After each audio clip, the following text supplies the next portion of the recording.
민수기 28장 1, 2절 말씀 되겠습니다. 우리 두 절이니까요. 같이 읽도록 하겠습니다. 시작. 여호와께서 모세에게 말씀하여 이르시되 이스라엘 자손에게 명령하여 그들에게 이르라. 내 헌물, 내 음식인 화제물, 내 향기로운 것은 너희가 그 정한 시기에 삼가 내게 바칠지니라. 아멘.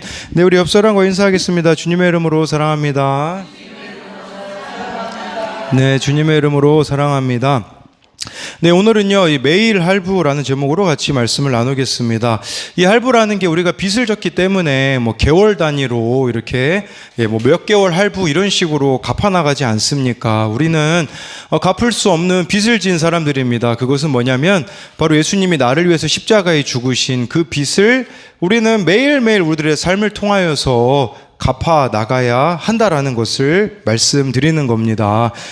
예전에 우리 안수 집사님이 그런 얘기를 하신 적이 있어요. 제가 그때 차를 바꿀 때가 됐을 때였는데요. 이제 구역 모임에서 목사님, 차는 돈으로 사는 게 아니라 용기로 사는 겁니다. 이제 그렇게 얘기를 하시더라고요. 이게 무슨 말이냐면 그냥 할부로 그냥 그런 아이들이 많대요. 막 20대밖에 안 됐는데 막 차값으로 한 달에 막 150만 원을 할부로 하고 자기는 막 2, 30만 원을 가지고 살아가는 그런 청년들이 있는데 이런 사람들을 카푸어족이라고 하거든요. 이게 무슨 말이냐면 차는 좋은 차를 타는데 실제는 거지라는 뜻이거든요. 이처럼 사람들이 참 보이는 것에 신경을 쓰는 거죠. 그래서 지난번에도 말씀드렸지만 우리 안수 집사님에게 외제차 키를 사간 사람들도 있다고 해요. 이 외제차 키만 사갔대요. 이게 말이 안 되잖아요. 왜 사갔냐면 술집에서 여자 꼬시려고. 그러니까 이게 딱 술집에서 이 차 키를 꺼내 놓으면 이게 막 BMW니까 돈 많은 사람으로 착각하게 해서 이렇게 하려고 하는데 이처럼 보여지는 것에 우리가 엄청 신경을 많이 쓰며 살아가고 있다라는 거죠. 그런데 참 보여지지 않는 것, 하나님과의 관계는 보여지지 않는 게 아니겠습니까? 내가 기도하는 거, 말씀 보는 건 안 보여지는 곳에서 하잖아요. 여기엔 우리가 얼마나 신경을 쓰면서 살아가고 있느냐라는 것이에요. 저희가 어제 그 구역 예배가 있었는데 안수 집사님이 오시는 길에 우리 예찬이가 어디 있는지 물어보시더라고, 제 첫째 아들이. 그래서 같이 저희 집에 있습니다. 저희 집에서 구역 예배를 드렸기 때문인데 예찬이를 위해서 그 총을 사오셨더라고요. 아주 좀 비싼 총을 사와가지고 막 예찬이가 어제만 같아라 이제 그런 얘기를 하더라고요. 하루가 어제만 같았으면 좋겠대요. 왜냐하면 막 학교에서는 바자회에서 막 자기가 사고 싶은 거 잔뜩 사왔죠. 안수 집사님이 총 사주셨죠. 난리가 난 거죠. 근데 왜 예찬이한테 총을 사주셨냐면 주일날 예찬이가 그냥 이렇게 돌아다니면 좀 불쌍해 보이셨나 봐요. 그리고 돈을 이렇게 주시면 예찬이가 제 아들이 맨날 다 헌금해 버리니까 그걸 보고서는 얘 또 돈 줘봤자 저거 또 헌금만 할 것 같으니까 이제 직접 이렇게 총을 사다 주신 거라는 거죠. 그러니까 인간도 있잖아요. 이 하나님 앞에 이 예찬이가 헌금 드리는 모습이 귀해서 이 애를 위해서 총을 사다 주시는 것처럼 하물며 저와 여러분들이 이 땅에서는 조금 손해보는 것 같은데 내가 좀 불편해지는 길인 것 같은데 하나님을 위해서 살아간다면 하나님께서 우리 인생을 책임져 주시지 않느냐라는 것이죠. 그렇기 때문에 우리의 인생을 들이며 시간을 들이며 물질을 들이며 살아가는 그 인생은 결코 헛된 인생이 아니라는 것입니다. 그래서 우리가 어떻게 하면 이 하나님의 은혜에 보답할 수 있을지 두 가지로 같이 살펴볼 텐데요. 첫 번째로요, 하나님의 은혜에 보답하는 매일 할부 인생은 매일 큐티를 합니다. 민수기 28장 1, 2절 말씀입니다. 같이 읽겠습니다. 시작. 여호와께서 모세에게 그들에게 이르라. 내 헌물, 내 음식인 화제물인 너희가 그 정한 시기에 삼가 내게 바칠지니라. 네, 하나님께서요, 이제는 이스라엘 백성들이 가나안 땅에 들어가기 직전입니다. 그 상황에서요, 하나님이 말씀을 주신 거예요. 너희들 가나안 땅에 들어가면 내 것이 있는데 내 것은 나에게 바쳐야 한다라고 말씀해 주고 있어요. 아니, 하나님이 내 음식물인 화제물이라고 하는데 무슨 하나님이 흔히 말하는 뭐 제사 때 음식을 드시는 분입니까? 아니죠. 그런데 하나님께서 우리들에게 원하시는 것이 있다라는 것을 말씀해 주고 있는 것이에요. 이게 뭘 말하는 것일까요? 제 둘째 아들이요, 이제 좀 숨겨진 비밀이 있었어요. 어제 학원이 아니죠. 어린이집 선생님이요, 그런 얘기를 하시더라고요. 한 어린이집 담당 선생님을요, 이 둘째가 너무 좋아해가지고요, 제 아들이 너무 좋아해서 하루에 사랑한다라는 고백을 20번 정도 한대요. 그래서 선생님을 볼 때마다 뭐 사랑한다고 20번을 한다고 하더라고요. 저희들한테는 곱빼기도 없습니다. 그래서 너 왜 우리한테는 안 하냐 그랬더니 그냥 모르는 척 하더라고요. 그러니까 자꾸 학원이라고 하네요. 이 어린이집 선생님을 너무 좋아해서 정말 볼 때마다 선생님 사랑해요, 이제 그렇게 이야기를 하는데, 이 말씀이 그 의미예요. 사실 우리가 하나님 앞에 뭘 드려봤자 하나님께 만족이 되겠습니까? 그게 아니라 이 사랑 고백을 받기 원하신다라는 것이에요. 그냥 매일매일 하나님을 기억하고 하나님 사랑해요, 이 고백을 가지고 살아가는 그 모습을 하나님이 원하신다라는 거죠. 그 사랑의 고백이 무엇이냐면 3, 4절 말씀에 보면 나와 있습니다. 우리 같이 읽겠습니다. 시작. 또 그들에게 이르라, 너희가 여호와께 드릴 화제는 이러하니 수량을 매일 2마리씩 상번제로 드리되 어린 양 1마리는 아침에 드리고 어린 양 1마리는 해질 때에 드릴 것이요. 하나님이요, 200만 명 되는 이스라엘 백성들에게 원하는 거, 매일 원하는 게요, 1년 된 어린 양 아침에 1마리 드리는 거, 저녁에 1마리 드리는 거래요. 한 사람당이 아니에요. 이스라엘 백성 전체예요. 여러분, 이거 얼마나 저렴합니까? 아침에 1년 된 어린 양 드리는 거, 저녁에 어린 양 드리는 거. 하나님이 우리에게 원하시는 것은 큰 게 아니라는 것이에요. 작은 걸 원하신다라는 거죠. 너무나도 적은 걸 요구하시는데 왜 이것을 요구하실까요? 우리 첫째가 어제 그 바자회를 갔는데 자기 저금통에서 이렇게 5,000원을 꺼내 가더라고요. 네, 물론 자기 저금통이지만 다 뭐 우리 돈이죠. 그래서 가서 뭘 사왔는가 보니까 막 자기가 원하는 거 인형도 사오고, 막 이렇게 노트도 사오고 여러 가지를 사왔는데, 근데 한 가지 감동이 된 게 뭐냐면 밀키스라는 음료수를 사왔더라고요. 이건 아빠 거래요. 그래서 그냥 아빠가 생각나서 사왔어 라고 말하면 얼마나 감동적이겠어요. 그랬더니 왜 사왔니? 그랬더니 살 게 없어서 사왔어, 이제 이렇게 얘기를 하더라고요. 그냥 아빠를 위해서 샀어라고 하면 제가 진짜 더 많은 걸 줬을 텐데, 여기까지구나, 이런 생각이 들었어요. 근데 이 아들이 그래도 엄마 건 없었거든요. 그래도 아빠를 기억했다라는 게 참 기쁨이더라고요.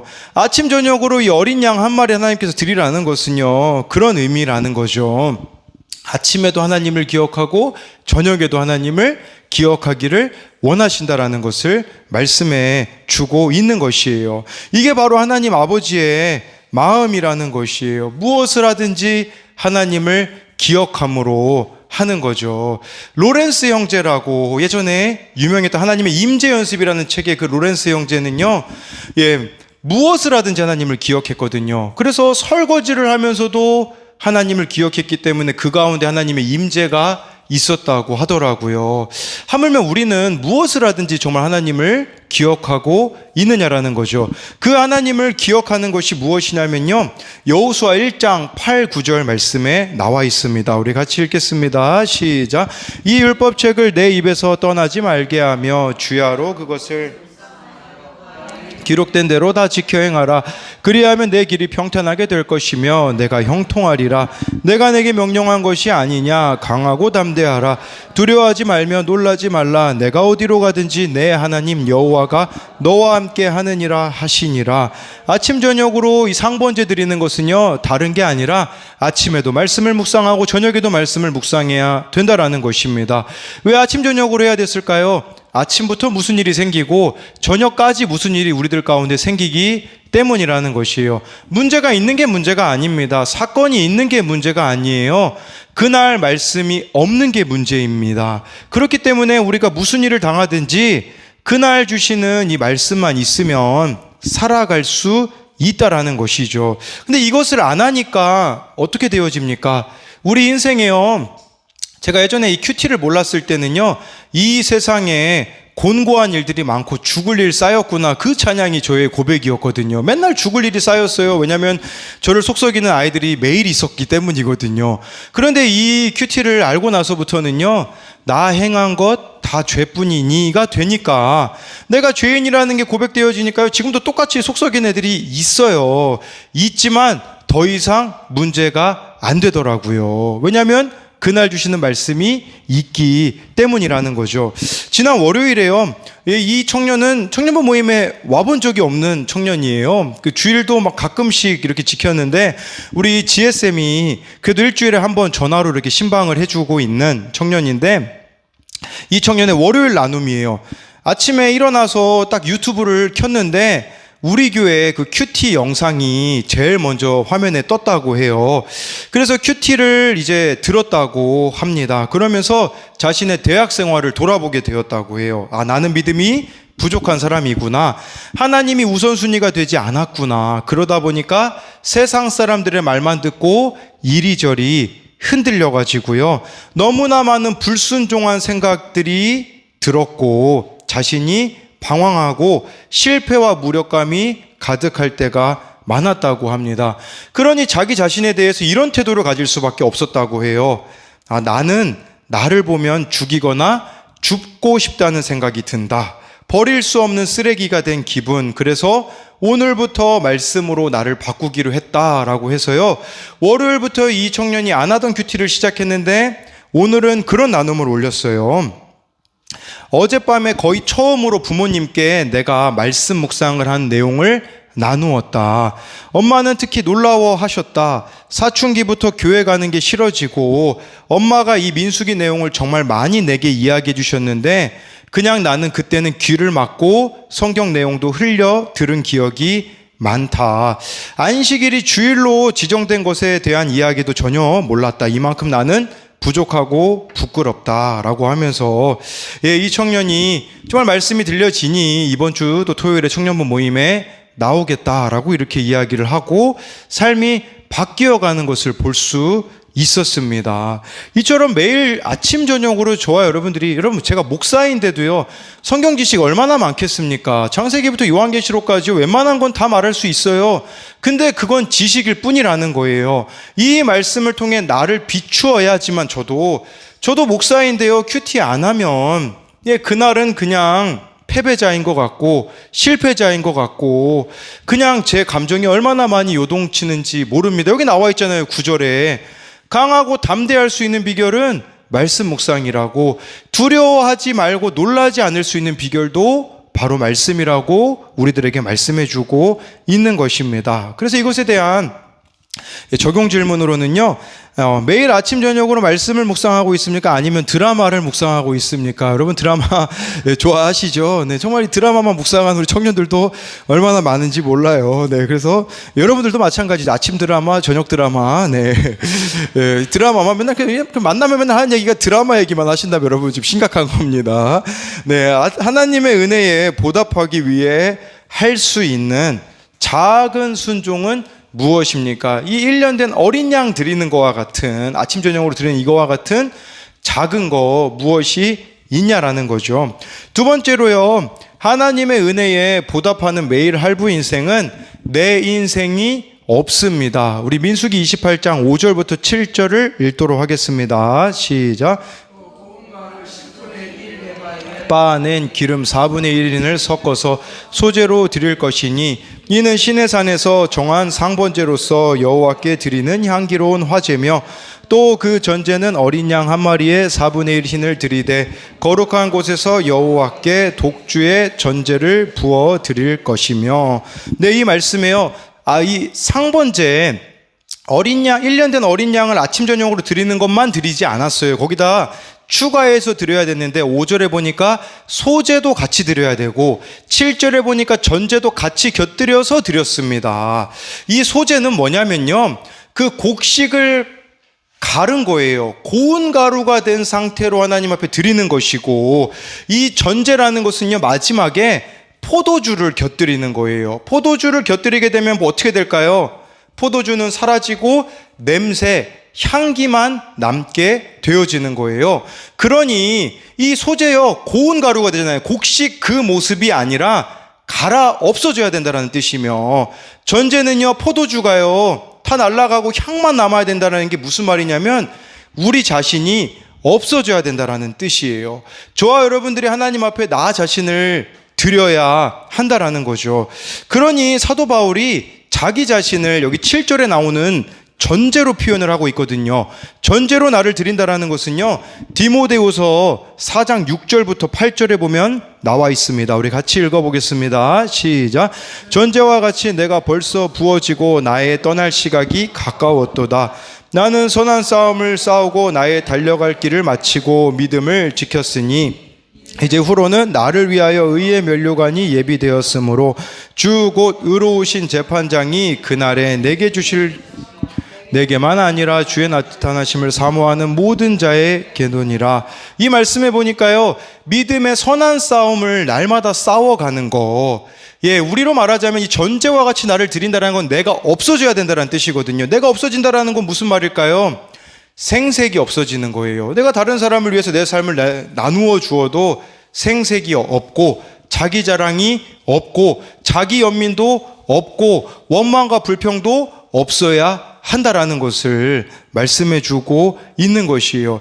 이게 바로 자신의 삶을 주님 앞에 다 부어드리는 것이겠죠. 근데 우리는 어떻습니까? 조금만 무슨 일을 하면요, 나를 알아주지 않으면 얼마나 많은 이렇게 생색을 내며, 조금만 무슨 일이 있으면 원망과 불평으로 우리가 얼마나 나아갑니까? 조금만 나를 인정해 주면요, 또 금세 교만해져가지고요, 하늘 끝까지 닿잖아요. 이거는 여러분 얘기가 아니라 제 얘기예요. 저는 뭐가 있냐면, 우리들 교회 후유증이 있습니다. 그거 뭐냐면, 우리들 교회만 갔다 오면 교만해져가지고요, 이 후유증이 있어요. 그러다 보니까 지난 수요일에도 우리들 교회 가보니까요, 거기서는 뭐 제가 연예인이에요. 막 모든 사람이 저한테 인사해 주고요. 막 어느 집사님이 하신 말이에요. 연예인이다, 연예인. 저보고 그러시더라고요. 그러니까 얼마나 교만해지겠어요. 아, 역시 나는 여기에 있어야 되나, 막 이런 생각이 들고. 그러니까 그렇게 우리들 교회만 갔다 오면 마음이 또 교만해지니까 여기 돌아오자마자 또 하나님께서 저를 얼마나 많이 쳐주시는지 다시 겸손함으로 돌아가게 하시더라고요. 우리가 그런 존재예요. 조금만 나를 인정해주면 금세 교만해지고, 조금만 나를 인정 안 해주면 하나님 저한테 왜 이러시냐고 말하는 사람들이 우리들이 아니냐라는 것이죠.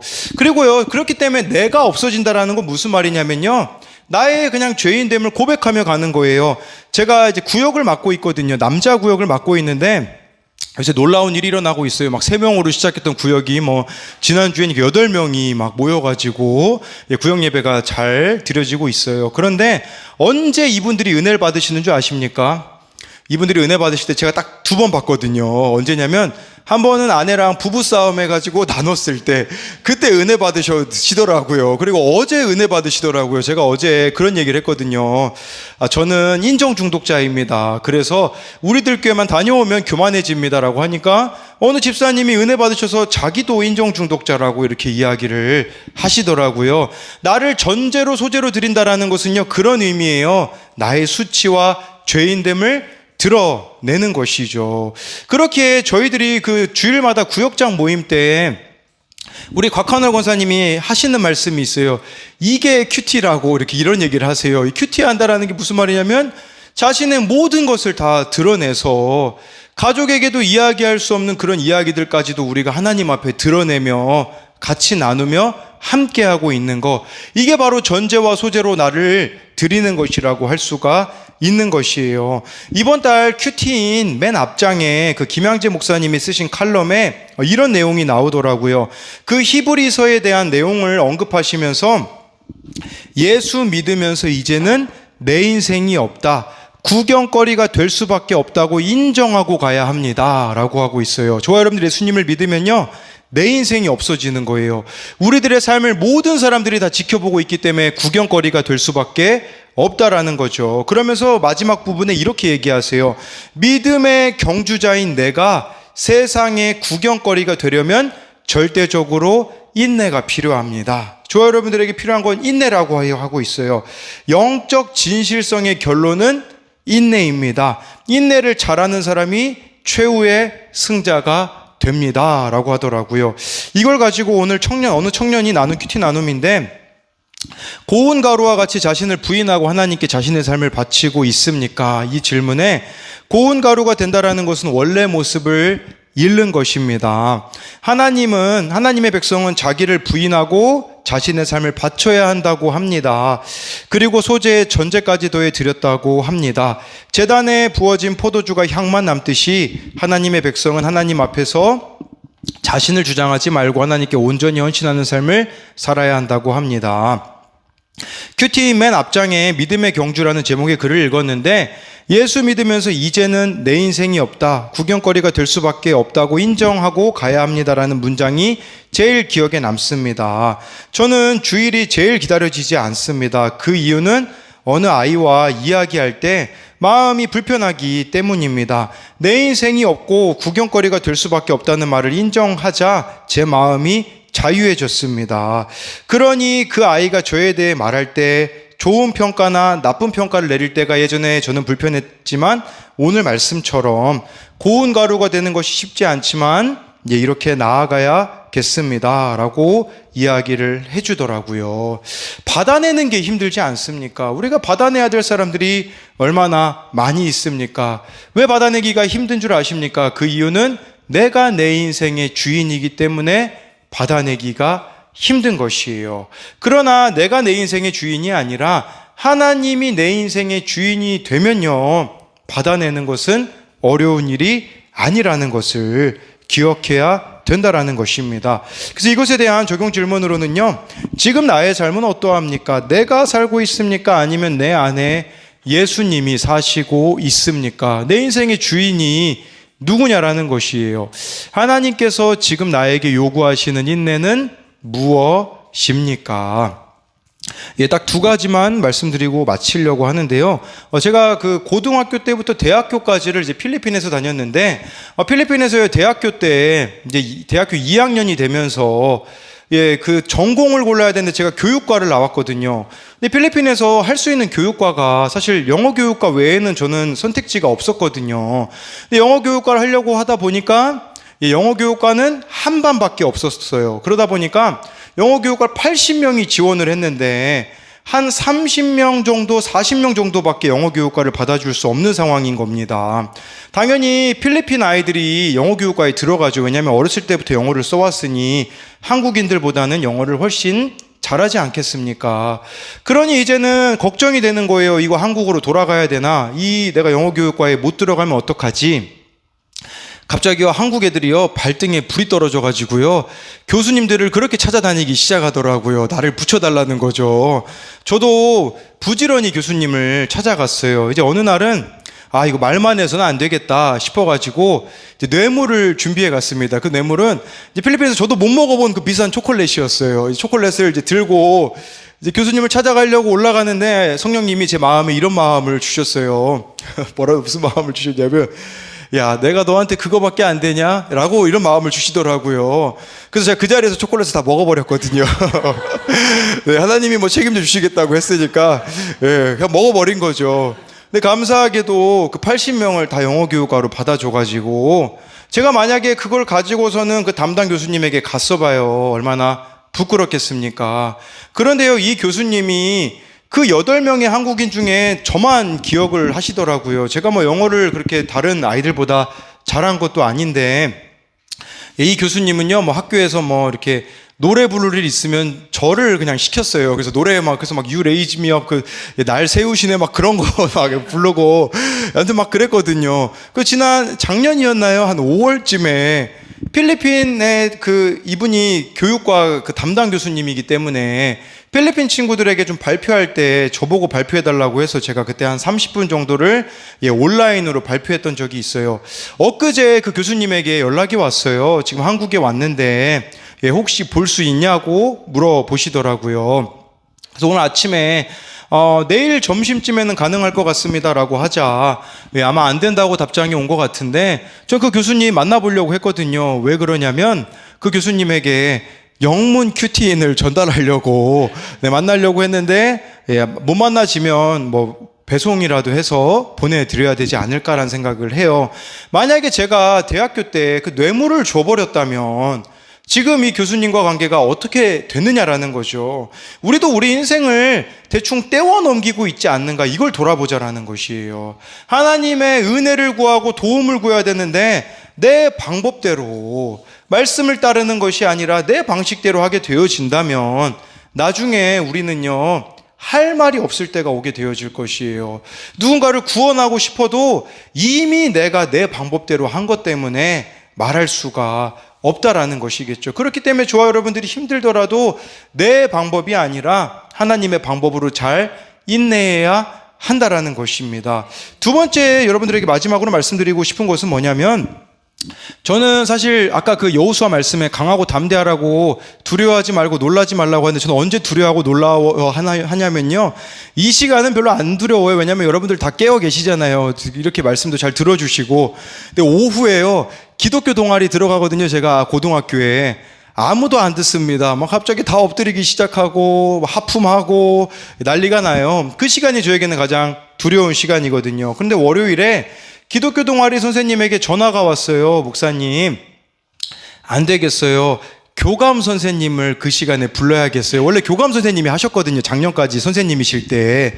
예. 그러면 교감 선생님이 한 20분 정도 말씀하시고, 이제 저희들은 이제 나눔을 아이들하고 진행을 하거든요.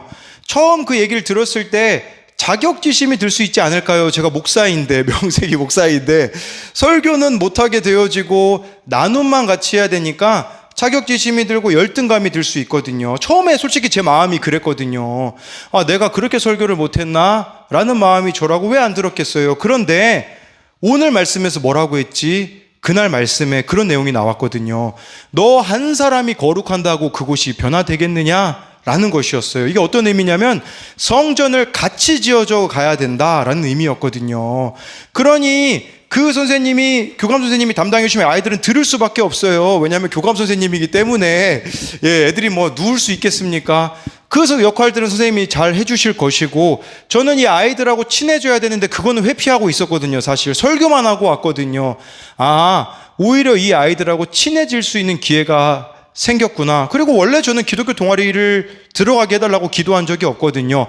금요일에 기도 모임에 들어가게 해달라고 기도했거든요. 그러면 저는 거기에만 잘 집중하면 되는 것이고, 이 수요일에는 아이들하고 친해져서, 이 아이들하고 친해지면 언젠가는 이 아이들도 설교를 들을 날이 오지 않을까요? 이 시대 아이들은요, 유명한 사람이 설교한다고 듣지 않아요. 나와 친한 사람, 나를 알아주는 사람의 말을 듣거든요. 지난 토요일에요, 이 기독교 동아리엔 제일 좀 방황하고 있는 아이가 있거든요. 그 아이, 걔가 이제 그 대회 나간다고 해서, 종합격투기 대회 나간다고 하더라고요. 한 달 전부터 목사님 좀 거기 와서 봐주실 수 있나요? 라고 이야기를 하더라고요. 그래서 이 아이 딱 보러 가려고 하니까 할 수 있는 게 뭔가 보니까 이 애를 데려다 주는 거더라고요. 그래서 이 아이가 그 경기하는 장소를 찾아보니까 한 25분 걸리더라고요. 근데 제가 장소를 잘못 찾아가지고 알고 보니까 45분이 걸리더라고요. 그래서 토요일 날 아침에 이 아이를 데려다 줬어요. 45분 데려다 주고 또 다시 돌아왔는데, 이 아이에게 연락이 왔더라고요. 목사님, 제가 우승했어요. 목사님이 태워다 주셔서 우승했어요. 라고 이야기를 하더라고요. 이게 생각나니까요, 뭐 열등감, 자기연민 다 사라지더라고요. 그냥 수요일에 나는 이 아이들하고 친해질 기회를 만들고, 금요일에는 내가 설교할 수 있는데 뭐하러 내가 그렇게 자기연민에 빠졌을까? 그날 주시는 말씀이 있기 때문에 가능했다라는 말이에요. 그럼 뭐 저라고 해서 뭐 우울함 없을까요? 저라고 해서 뭐 혈기, 분노 이런 거 없을까요? 있습니다. 제가 얼마나 혈기 많은 사람이에요. 7살 때 집사님이 놀린다고 집사님에게 고기를 던진 사람이 아닙니까? 이런 혈기와 제가 보니까 저는 좀 분노 조절 장애인 것 같아요. 그러다 보니까 필리핀에서도 막 제 친구가 막 제 중요 부위를 만졌다고 막 그 자리에서 막 뒤통수를 제가 때렸던, 아무튼 그런 혈기를 못 참는 사람이 저거든요. 저도 똑같아요. 여러분들이랑 저나 무슨 차이가 있겠어요? 그러나 차이가 있을 거는 뭐냐면, 어떤 문제가 있을 때 오늘 말씀에서 뭐라고 했지? 보면 거기에 답이 써 있는 거예요.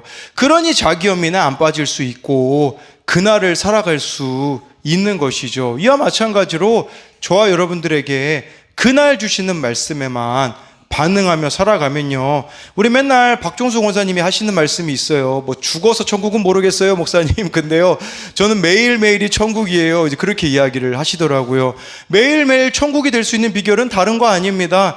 그날 주시는 말씀, 그날 하나님하고 기도로 말씀으로 교제한 그것밖에 없다라는 것을 저와 여러분들이 기억하심으로써 잘 순종하며 가는 저와 여러분들이 되었으면 좋겠습니다.